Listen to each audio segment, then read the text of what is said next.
Question number 3, 19वीं सदी में बरसीर पाक व हिंद की हिंदू तहरीकों का मकसद क्या था? 19वीं सदी में बरसीर पाक व हिंद की हिंदू तहरीकों का मकसद हिंदुइज़्म की इशाअत करना और मुसलमानों को नीचा दिखाना था।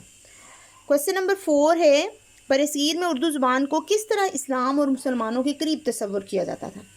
उर्दू ज़ुबान चूँकि अरबी रस्म ख़त में लिखी जाती थी, जो कि मुसलमानों की मजहबी ज़ुबान है, इसलिए इसे मुसलमानों के करीब तस्वुर किया जाता है। आप सब भी जानते हैं कि कुरान मजीद जो है वो अरबी ज़ुबान में है, और अरबी के जो हरूफ तहज्जी हैं और जो उर्दू ज़ुबान के हरूफ तहज्जी हैं वो तकरीबन मिलते जुलते हैं।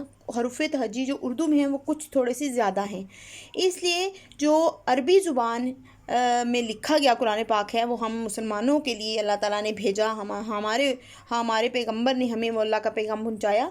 तो अरबी और उर्दू को इसलिए एक दूसरे के करीब जाना जाता है, इसलिए उर्दू ज़ुबान को मुसलमानों के करीब तरीन तस्वुर किया जाता था, क्योंकि मुसलमान कुरान पाक पढ़ते हैं और कुरान पाक अरबिक में है, अरबी ज़ुबान में है। अरबी के हरूफ तहज्जी और उर्दू के हरूफ तहज्जी मिलते जुलते हैं, कुछ हर्फ जो हैं उनकी कमी बेशी है। ठीक है।